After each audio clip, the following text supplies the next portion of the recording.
கர்த்தருடைய நாமம் மகிம்படுவதாக. உங்கள் யாவருக்கும் ஆண்டவராகிய இயேசு கிறிஸ்துவின் நாமத்தினாலே என் அன்பின் வாழ்த்துக்களை சொல்லிக்கொள்ள ஆசைப்படுகிறேன். எனக்கு அருமையானவர்களே, இந்த நாளில் கூட விசேஷமாக அருமையான நல்ல ஒரு பாடத்தை கற்றுக்கொள்ள கர்த்தர் நமக்கு உதவி செய்வாராக. இது கேள்வியாக இருக்கும், ஆனாலும் நாம் நிச்சயமாகவே நாம் கற்றுக்கொள்வது மிகவும் பிரயோஜனமாக இருக்கும் என்பது குறித்து நான் மிகவும் சந்தோஷம் அடைகிறேன்.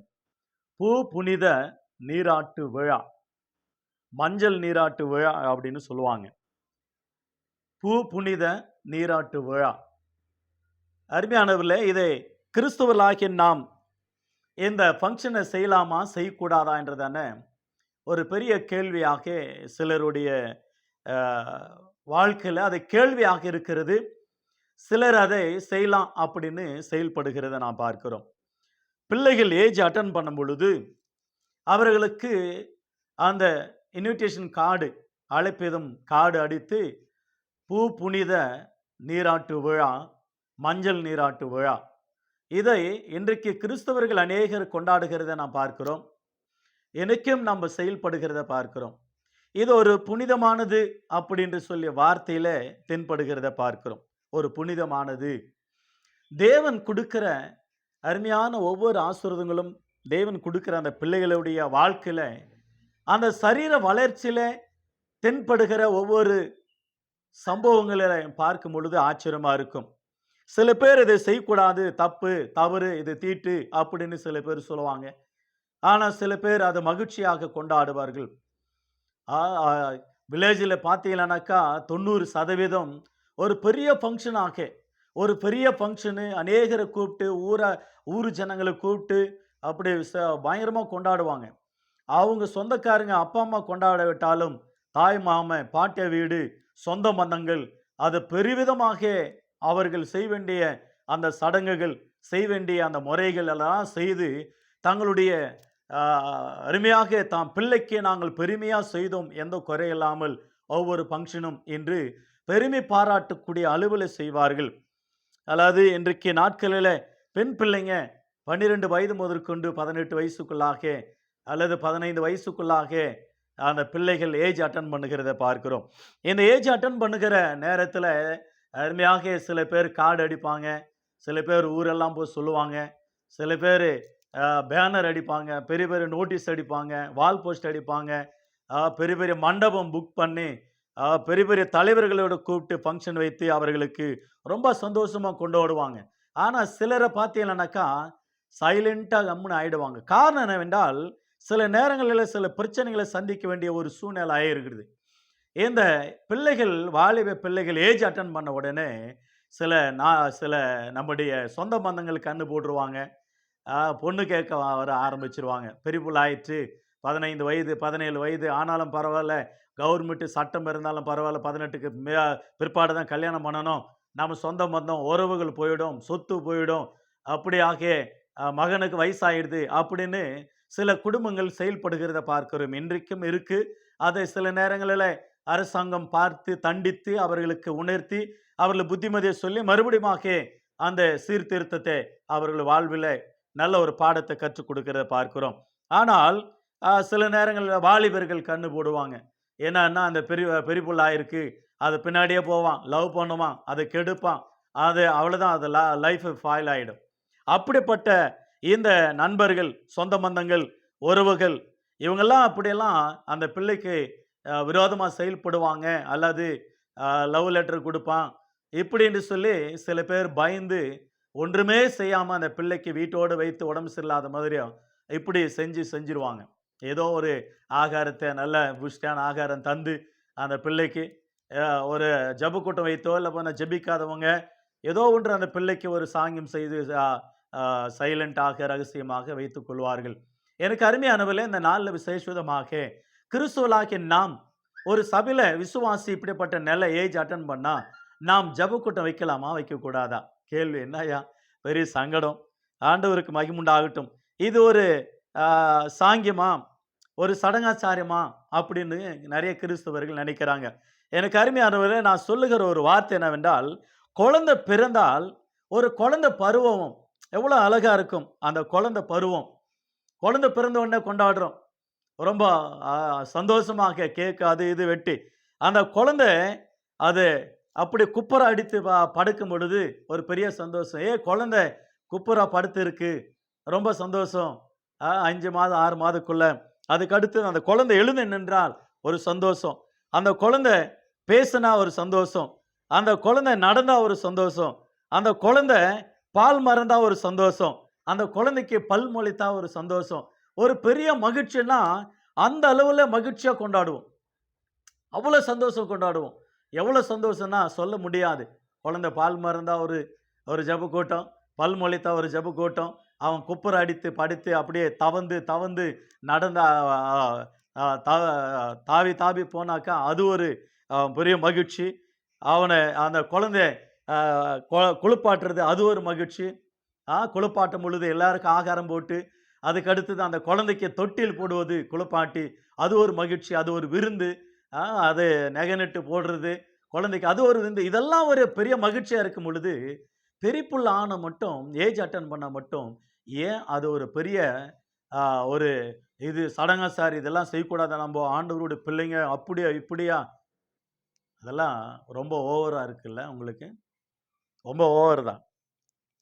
இவ்வளோ காரியத்தை செய்யப்படும் பொழுது, அந்த பிள்ளை ஏஜ் அட்டெண்ட் பண்ணும் பொழுது, ஒரு 10 நாள் உட்கார வைத்து அந்த பிள்ளைய அருமையாக வீட்ல அழகா வைத்து ஸ்கூலுக்கு போகாம, லீவ் சொல்லி ஸ்கூல்ல, அந்த பிள்ளைக்கு நல்ல ஆகாரம், புஷ்டியான ஆகாரம், நல்ல அந்த உளுந்து, அந்த எண்ணெய், தினந்தோறும் ஆகாரம், அந்த பிள்ளைக்கு தினந்தோறும் நல்ல தண்ணி குளிப்பாட்டுறது, நல்ல அருமையாக அந்த பிள்ளைய வைத்து ஒவ்வொரு நாளும் ஆகாரம் குடுத்து, தினந்தோறும் ஆடைகள், தினந்தோறும் ஸ்வீட்டு, அந்த பிள்ளைக்கு என்னென்ன செய்யணுமோ, அதெல்லாம் செஞ்சு அந்த பிள்ளைய நல்லா உருவாக்கணும். 15, 20 நாளைக்குள்ள அந்த பிள்ளை என்ன செய்யலாம், ஒரு ஒரு பெரிய அந்த சரீரமெல்லாம் ஒரு புஷ்டி ஆயிடும். முகமே மாறிடும். 8வது படிக்கிற புள்ள 10வது, 12வது படிக்கிற மாதிரி ஆயிடும். சில நேரங்கள்ல அந்த பிள்ளை அந்த ஆகாரம் அற்புதமாக நல்ல பூஸ்ட்ட குடுக்கும். ஏன்னா, 2, 3 பிள்ளைகள பெற்றெடுக்க நல்ல பெலன் வேணும்.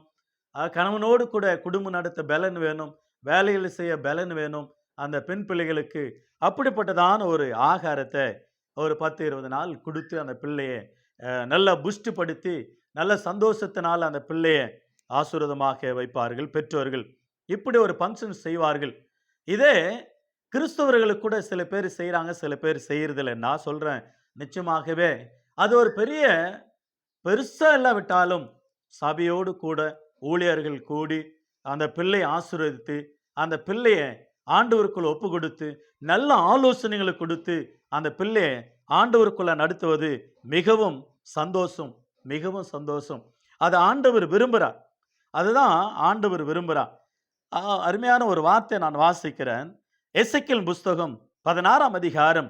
எசேக்கியேல் புஸ்தகம் 16ஆம் அதிகாரம் வசனம் 7, 8 ஆகிய வசனங்களிலிருந்து சில வாக்கியங்களை, உன் வயலின் பயிரைப் போல அநேகமாயிரம் பெருகும்படி வைத்தேன். நீ வளர்ந்து பெரியவளாகி மகா சமுத்திரவாதி ஆனாய். உன் ஸ்தானங்கள் எழும்பின. உன் உன் மயிர் வளர்ந்தது. ஆனாலும் நீ நிர்வாணமும் அவமானமாயிருந்தாய், அம்மானமாயிருந்தாய். நான் உன் அருகே கடந்து போன பொழுது உன்னை பார்த்தேன். இதோ உன் காலம் பருவ காலமாயிருந்தது. அப்பொழுது என் வஸ்திரத்தை உன்மேல் விரித்து உன் நிர்வாணத்தை மூடி உனக்கு ஆணையிட்டு கொடுத்தேன். உன்னோடு உடன்படிக்கை பண்ணினேன். ஆனாலும் இன்று பண்ணினேன் என்று கர்த்தராகிய ஆண்டவர் சொல்லுகிறான், இவ்விதமாய் நீ என்னுடையவளாய் இருக்கிறாய். நான் உன்னை ஜலத்தினாலே முழுகாட்டி உன்னை இரத்தமாற ஸ்தானம் பண்ணுவித்து உனக்கு எண்ணெய் பூசி சித்திரை தையலாடை உனக்கு உடுத்தி சாயம் தேர்ந்த பாதரட்சைகளை உனக்கு தரித்து கட்ட மெல்லிய புடவையும் மூடிக்கொள்ள பட்டு சால்வையும் உனக்கு கொடுத்து உன்னை ஆபரணங்களால் அலங்கரித்து உன் கைகளில கடங்களையும் உன் கழுத்துல சரப்பணியும் போட்டு உன் நெற்றியில்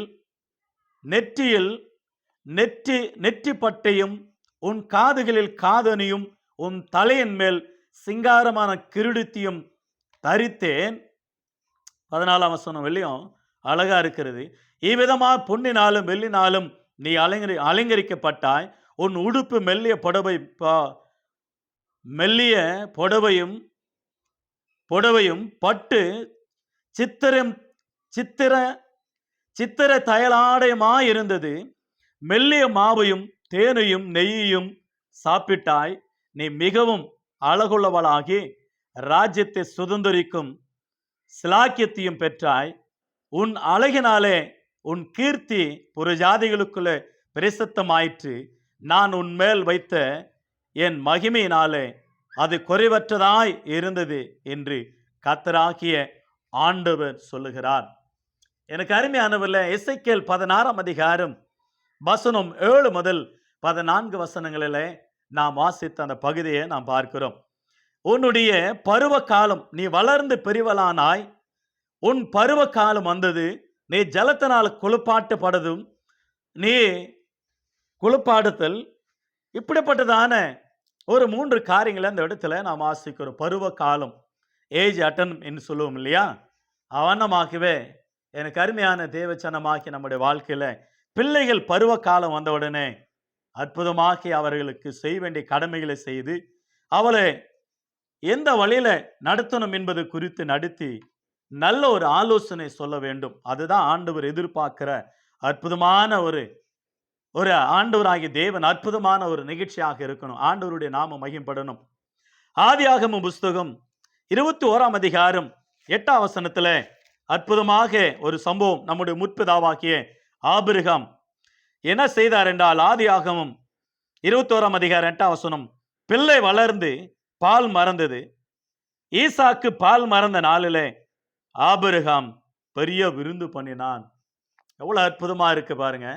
குழந்தை பால் மறந்த அந்த நாட்களில் பெரிய விருந்து செஞ்சு ஒரு பெரிய விருந்து செஞ்சு கொண்டாடி இருக்கிறார். நாமும் அதுதான் பிள்ளைகளுடைய மகிழ்ச்சிக்காக, நாம் பிள்ளைகளுக்கு ஆலோசனை கொடுப்பதற்காக நாம் செய்ய வேண்டியது மிக அவசியம் இருக்கிறது என்பது குறித்து சில வாக்கியங்களை நாம் படித்துக்கொள்ள கர்த்தர் நமக்கு உதவி செய்வாராக. 1 கொரிந்தியர் புஸ்தகம் 10 அதிகாரம் 31 வசனம், ஆகையால் நீங்கள் புசித்தாலும் குடித்தாலும் எதை செய்தால் எல்லாவற்றையும் தேவனுடைய மகிமைக்கென்று செய்யுங்கள். நாம் என்ன செஞ்சாலும் எதை செஞ்சாலும் தேவனுடைய மகிமைக்காக நாம் செய்ய வேண்டுமா? கொலோசியர் புஸ்தகம் 3 அதிகாரம் 17 வசனம் 24 வசனம் கூட. கொலோசியர் புஸ்தகம் 3 அதிகாரம் 24 வசனம் 17 வசனத்துல, நீங்க எதை செய்தாலும் மனப்பூர்வமாய் கர்த்தருடைய மகிமைக்கென்று நீங்கள் அதை செய்யுங்கள் என்று சொல்லப்படுகிறது. ரோமர் புஸ்தகம் 14 அதிகாரம் 6 முதல் 8 வசனங்களை வாசிக்கிறோம். நாட்களை விசேஷித்துக் கொள்ளுகிறவன் கர்த்தருக்கு என்று விசேஷித்துக் கொள்ளுகிறான், நாட்களை விசேஷித்துக் கொள்ளாதவன் கர்த்தருக்கு என்று விசேஷித்துக் கொள்ளாது இருக்கிறான். புசிக்கிறவனும் தேவனுக்கு ஸ்தோத்திரம் செலுத்துகிறபடியால் கர்த்தருக்கு என்று புசிக்கிறான், புசிக்காது இருக்கிறவன் கர்த்தருக்கு என்று புசியாது இருக்கிறான். தேவனுக்கு ஸ்தோத்திரம் செலுத்துகிறான். நம்மில் ஒருவனும் தனக்கென்று பிழைக்கிறதும் இல்லை, ஒருவனும் தனக்கென்று மரிக்கிறதும் இல்லை. நாம் பிழைத்தாலும் கர்த்தருக்கென்று பிழைக்கிறோம், நாம் மரித்தாலும் கர்த்தருக்கென்று மரிக்கிறோம். ஆகையால் பிழைத்தாலும் மரித்தாலும் நாம் கர்த்தருடையவர்களாய் இருக்கிறோம். நாம் எதை செய்தாலும் ஆண்டவருடைய நாம மகிமைக்காக நாம் செய்ய வேண்டும் என்று வேதம் சொல்லுகிறது. 1 நாட்களும், 2வது அந்த புசிப்புதல், இவைகள் எல்லாமே கர்த்தருடைய நாமத்துக்கு மகிமையா இருக்க வேண்டும் என்று சொல்லி அருமையாக வேதம் நமக்கு அழகாக கட்டளையிடுகிறத பார்க்கிறோம். எனக்கு அருமையான கர்த்தருடைய பிள்ளை, நம்முடைய வாழ்க்கையில இந்த நாளில் கூட விசேஷமாக ஒரு சில சம்பவங்கள் உங்களுக்கு நன்றாய் ஞாபகத்தில் வந்திருக்கிறோம்.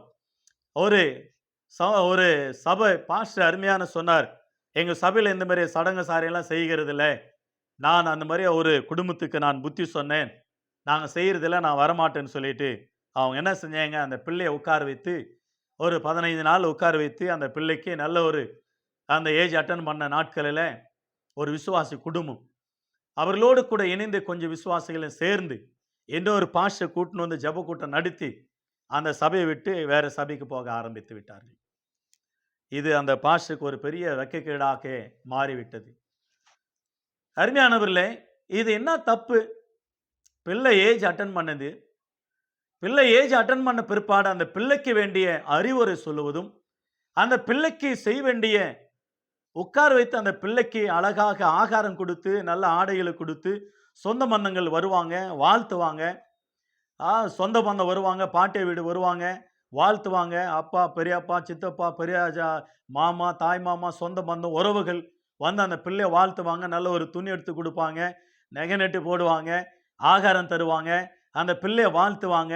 இந்த பிள்ளை நல்லா இருக்கட்டும், ஏஜ் அட்டெண்ட் பண்ணியிருக்குது, பருவ காலம் வந்திருக்குது, பெரியவள் ஆகிவிட்டால், ஒரு மகிழ்ச்சி, ஒரு சந்தோஷம், ஒரு பெரிய கொண்டாட்டம்.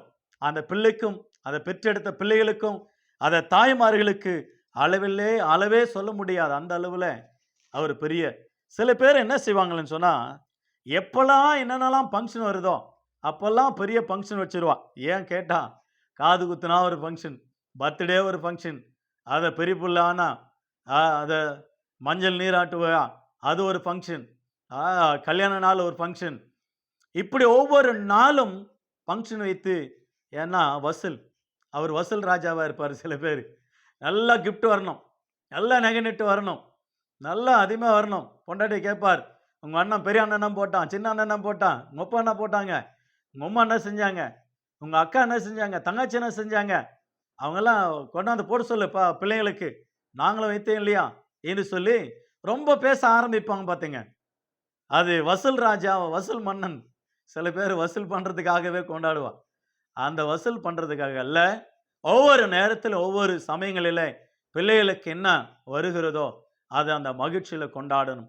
சில நேரங்களில் அந்த பிள்ளைகள் வருத்தப்படுவாங்க, சில காரியங்களில் செய்யாத பொழுது ரொம்ப வருத்தப்படுவாங்க.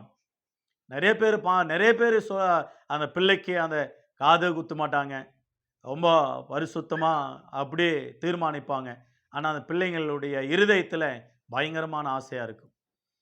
அருமையானவர்களே, நெகை நெட்டு, இந்த அலங்காரம், இவைகளெல்லாம் தேவனுடைய ராஜ்யத்துக்கு தடையாக அல்ல. பட் அவைகளிலே முழுங்கு போகக்கூடாது. அது ஒரு அளவில் தான் நம்ம அதை யூஸ் பண்ணோமே தவிர தலைக்கு மிஞ்சி யூஸ் பண்ணக்கூடாது. இருதயத்தில் மறைந்திருக்கிற சாந்தமும் அமைதலுள்ள அதுதான் நமக்கு அலங்காரம். அதுதான் அந்த குணலட்சணம் தான் நம்ம வாழ்க்கையில ஆசீர்வாதமாக மாற்றும்.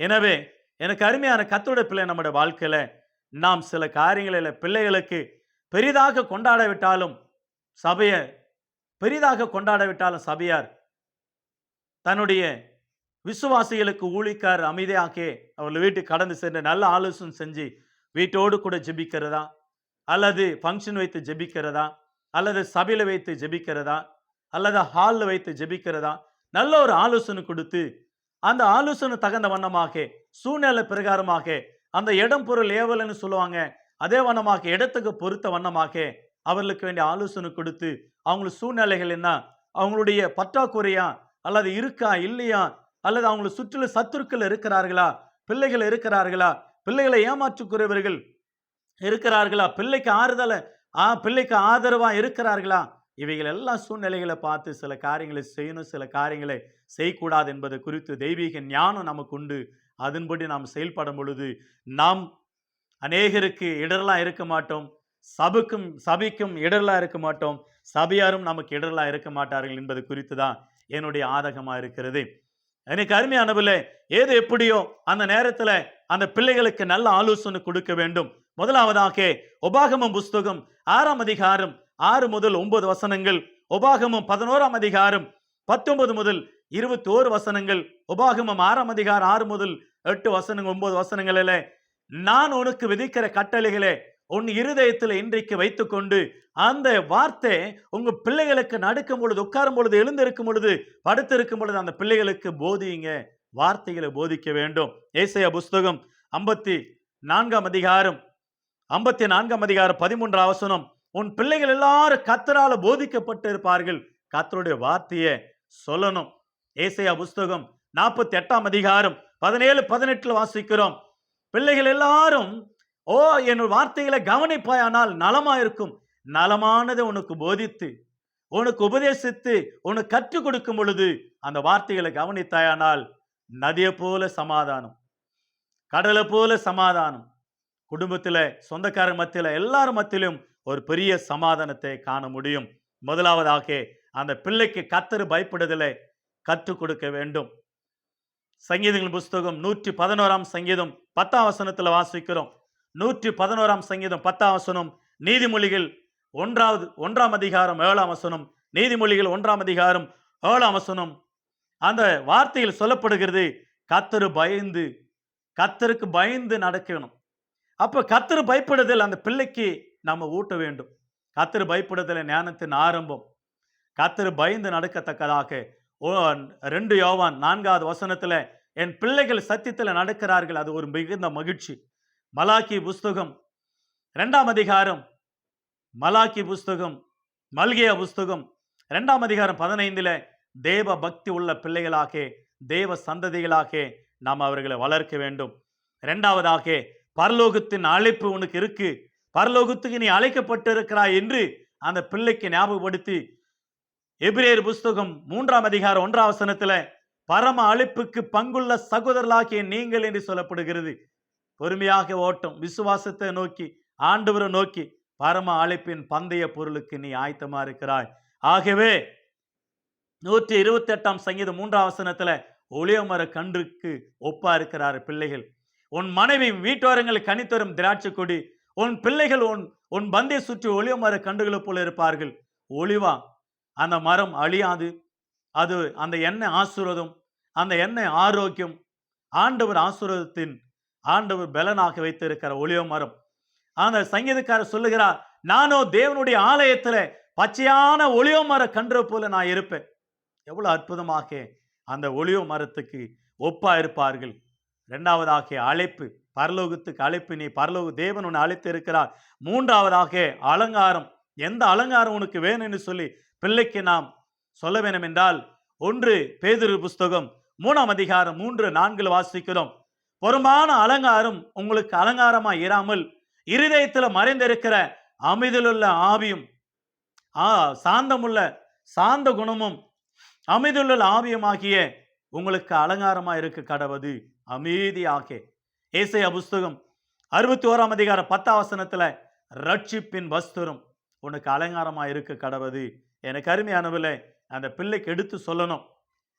அழகு வீண், சௌந்தரியமும் வீண், வஞ்சனை உள்ளது.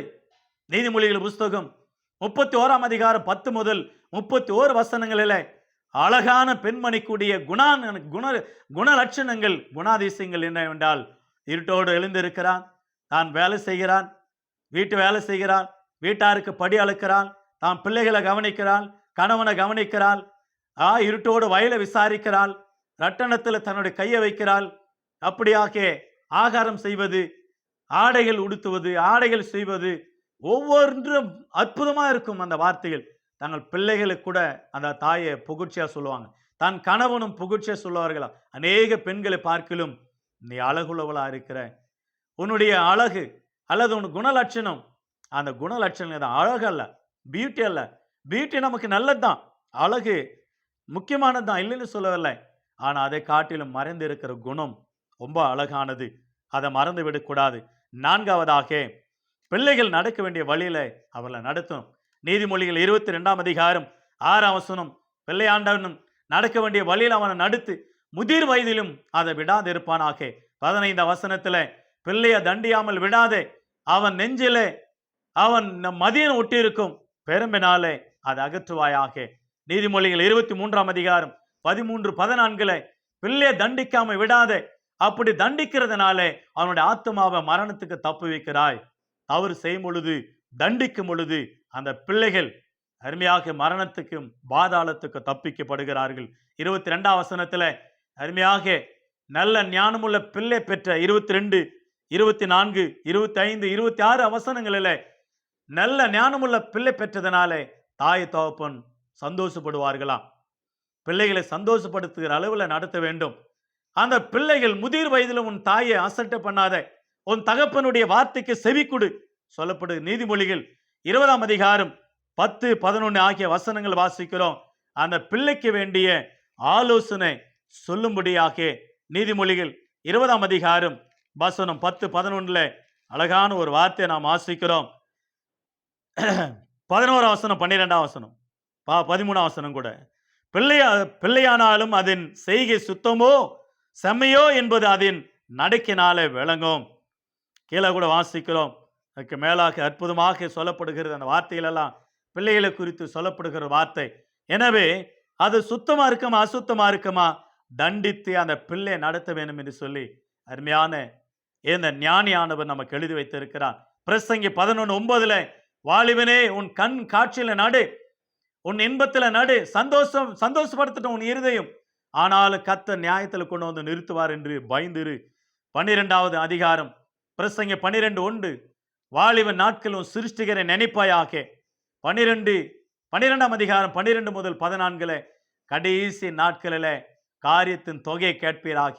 எல்லா மனிதர் மேல விழுந்த கடமை என்னவென்றால் மனம் திரும்ப வேண்டும், ஆண்டவருடைய வார்த்தை கேட்க வேண்டும், அவருடைய கற்பனைகளை கை கொள்ள வேண்டும், அவருக்கு பயந்து நடக்க வேண்டும் என்று சொல்லி அற்புதமாக ஒரு சம்பவத்தை அற்புதமாக சாலமோனானவர் எழுதி வைத்தார். நமக்கு வாலிபர்கள் எப்படி இருக்கணும், எப்படி இருக்கக்கூடாது என்பதை குறித்து 5வதாக 1 தீமோத்தேயு புஸ்தகம் 4ஆம் அதிகாரம் 12ஆம் வசனத்துல உன் இளமை குறித்து ஒருவனும் உன் அசட்ட பண்ணாதபடிக்கு நீ வார்த்தையினாலும் நடக்கினாலும் அன்பிலும் ஆவிலும் விசுவாசத்திலும் கற்பிலும் விசுவாசிகளுக்கு மாதிரியாயிரு.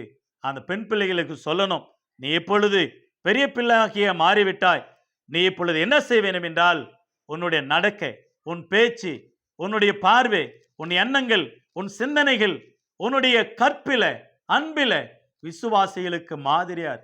ஒரு மாதிரியாக அல்ல, முன்மாதிரியாக, ரோல் மாடலாக பார்த்தா அந்த பிள்ளைய பாடுறா எப்படி இருக்கு அப்படின்ற அளவுல உன்னுடைய வாழ்க்கையில நீ உண்டு, பள்ளிக்கூடம் உண்டு, வீடு உண்டு, சபை உண்டு, கர்த்தருக்கென்று வாழணும். உன் மூலமாக பெற்றோர்கள் சந்தோஷப்படணும்.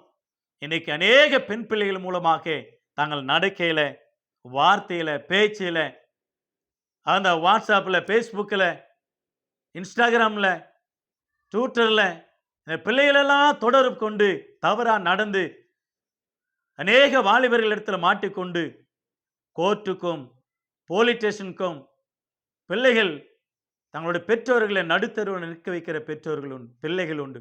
எனக்கு அருமையான வாலிப மகளே, வாலிப மகனே, உன் பெற்றோர்கள் சந்தோஷப்படணும். உன் நிமித்தமாக வெக்கப்படக்கூடாது, உன் நிமித்தமாக வேதனைப்படக்கூடாது.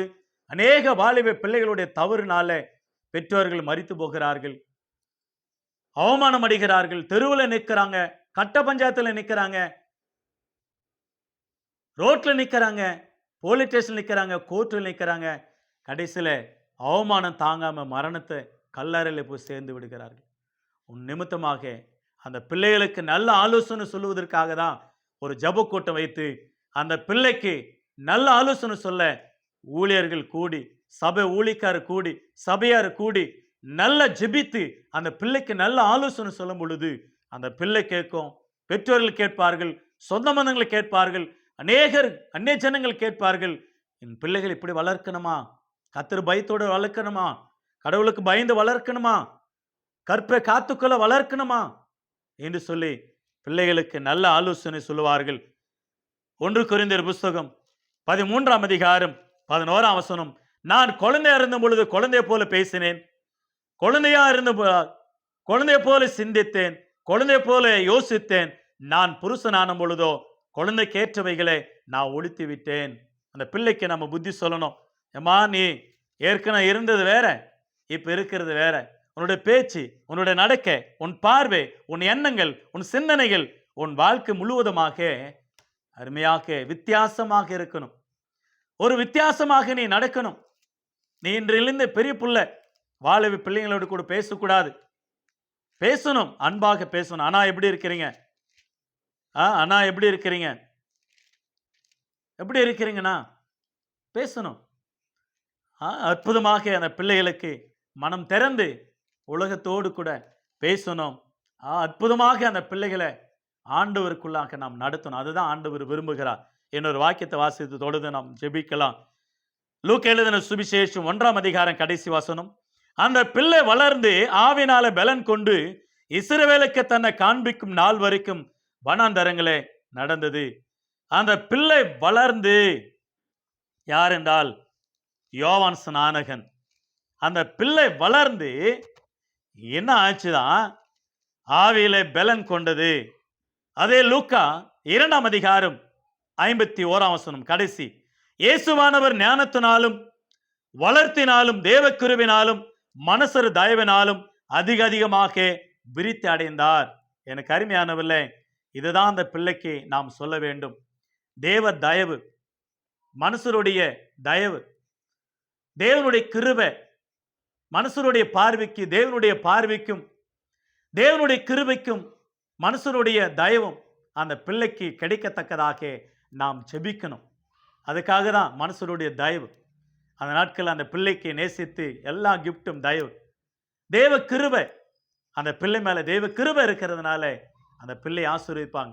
சில பேர் பிள்ளைங்க பார்த்தீங்கன்னாக்கா 15-20 வயது ஆகி கூட இந்த பிள்ளை மெச்சூர்ட் ஆகல, இந்த பிள்ளை ஏஜ் அட்டன் பண்ணவில்லை, ஜெபிங்கன்னு சொல்லி நானும் ஜெபித்து இருக்கிறேன் சில பேருக்கு. பாருங்க எவ்வளோ வருத்தம் அதெல்லாம். ஆனால் ஏஜ் அட்டன் பண்ணி பருவ காலம் வந்த உடனே எவ்வளோ மகிழ்ச்சி சில தாய்மார்களுக்கு. ஜெபக்கூட்டம் வைக்க வேண்டும், அம்மா வீட்டுக்கு சொல்ல வேண்டும், அம்மாங்காரன் வர வேண்டும், தாத்தா வர வேண்டும், பாட்டி வர வேண்டும், பெரியம்மா வர வேண்டும், சித்தி வர வேண்டும், அத்தி வர வேண்டும், சின்னம்மா வர வேண்டும், சொந்த பந்தம் வர வேண்டும். நம்ம வீட்டாண்ட சொந்த பந்தங்கள் ஒரு மகிழ்ச்சி, ஒரு கொண்டாட்டம், ஒரு ஆறுதல், ஒரு ஆசீர்வாதம். அந்த பிள்ளைக்கும் ஒரு ஆனந்தம், அந்த குடும்பத்துக்கு ஒரு ஆனந்தம், ஒரு பெரிய மகிழ்ச்சி. ஆகையினாலே புனித புனித நீராட்டு விழா, மஞ்சள் நீராட்டு விழா. எனக்கு அருமையானவர்களே, பருவ காலம் வந்த உடனே அந்த பிள்ளைகளுக்கு நாம் நல்ல ஆலோசனைகளை கொடுத்து, ஆண்டவருக்குள்ளாக நல்ல ஆலோசனை கொடுத்து கர்த்தருக்குள்ளா நடத்தணும். அதை தான் ஆண்டவர் விரும்புகிறார். எனவே எனக்கு அருமையான தேவச்சனமாக்கிய நம்முடைய வாழ்வில் நாம் சில காரியங்களை கற்றுக்கொள்ளுவோம், செயல்படுவோம். கர்த்தர் நமக்கு உதவி செய்வார். கர்த்தர் உங்களை யாவரும் ஆசீர்வதிப்பாராக. கர்த்தர் சித்தமானால் இன்னொரு தலைப்பில் உங்களை சந்திக்கிறேன். கர்த்தருடைய நாமம் மகிமைப்படுவதாக. உங்களை யாவருக்கும் மீண்டும் என் அன்பின் வாழ்த்துக்கள். கர்த்தருடைய நாமம் மகிமைப்படுவதாக. Oh glory to God. ஆண்டவருடைய நாமம் மகிமைப்படுவதாக. Thank you so much. God bless you.